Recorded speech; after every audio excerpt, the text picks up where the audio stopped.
হরেক রকম খাবার বলতে আসলে এত প্রকারের খাবার এখানে পাওয়া যায়, আপনার মন ভরে যাবে সেই খাবার খেয়ে বা দেখেও।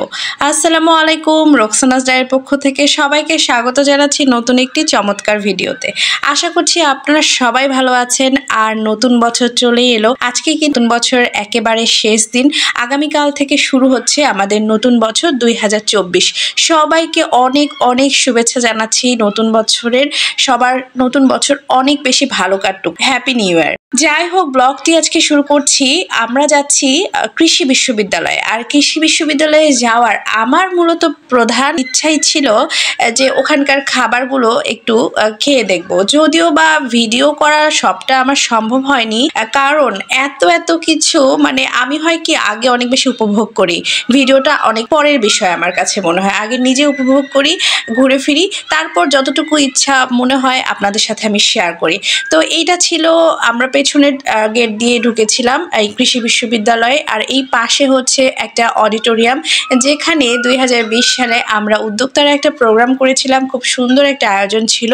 সেখানে আমার স্টল ছিল আমার উদ্যোগের, মাটির ফুল অর্গানিকের। আর এই তো ঢুকে আমরা প্রথমেই, এটাকে বলে জব্বারের মোড়, সেখানে একটা হোটেলে ঢুকে খাবার দাবার খেয়ে নিয়েছি। কিন্তু মজার ব্যাপার, এখানের খাবারটা এত ভালো ছিল, মাছ এত বেশি টাটকা ছিল, সব কিছু মিলে খুব মজার একটা খাবার ছিল। আর আমাদের যেহেতু পৌঁছাতে দুপুরটা গড়িয়ে একটু বিকেলের কাছাকাছি হয়ে গিয়েছিল, ক্ষুধাটা অনেক বেশি ছিল। যাই হোক, সেই খাবার আমি আবার ভিডিও করতে পারিনি।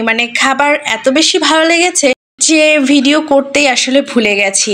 এরপর সেখান থেকে আমরা যে কাজে, আসলে একটা তো কাজে এসেছিলাম এখানে এসে স্টুডেন্টরা সবাই মিলে একত্রিত হয়ে আমরা যেখানে আর কি আমাদের প্রোগ্রামটা সাজিয়েছি সেই জায়গায় চলে এসেছি। সেখানে কিছুক্ষণ বিশ্রাম নেয়ার পর আমি একটু বেরিয়েছিলাম বিশ্ববিদ্যালয়ের ভেতরের এরিয়াটা ঘুরে বেড়ানোর জন্য। যদিও এর আগে আমার যাওয়া হয়েছে। আবার সেদিন গিয়ে দেখি একটা প্রোগ্রাম হচ্ছে, চা থিমকে নিয়ে তারা সাজিয়েছে সেই প্রোগ্রামটা। এমন কিছু না, এটা শীতকালীন হয়তো উৎসব একটা ভাব আছে। তো এখানকার চায়ের ওখানে গেলাম, চা স্টলটাতে গিয়ে দেখি এত রকম চা।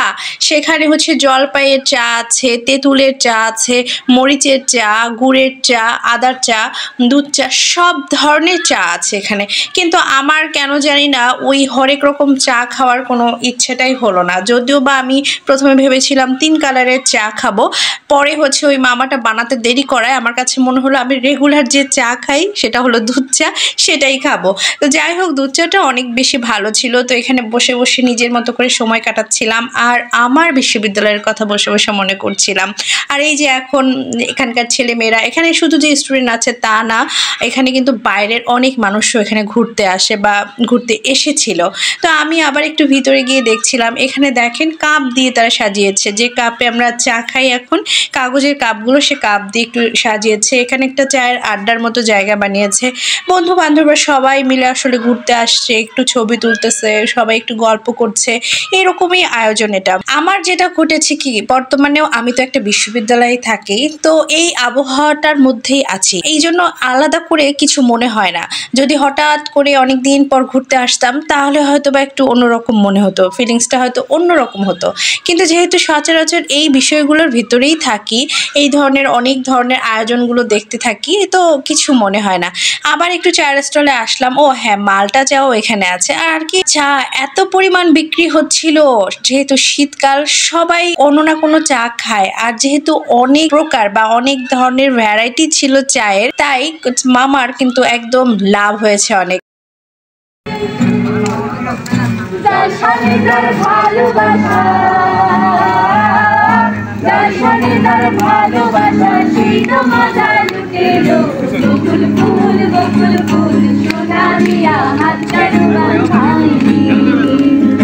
বকুল ফুল সোনা দিয়া হাত কেন বাঁধাইলি।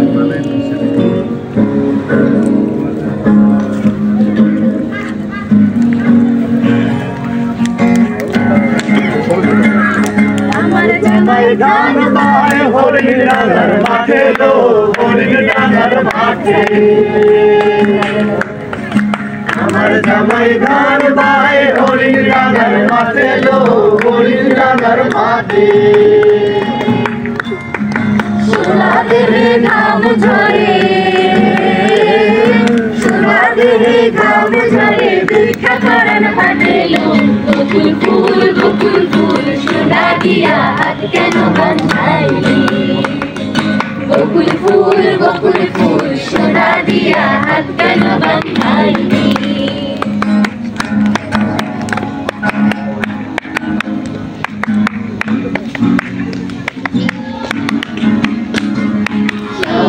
ভাদর মাসে জামাই আদর করে লো জামাই আদর করে ভাদর মাসে জামাই আদর করে লো জামাই আদর করে ইচ্ছে জামাই করবো আদর ইচ্ছে জামাই করবো আদর দানা তো নাই করে লো বকুল ফুল সোনা দিয়া হাতের বাঁধাইলি বকুল ফুল সোনা দিয়া হাতের বাঁধাইলি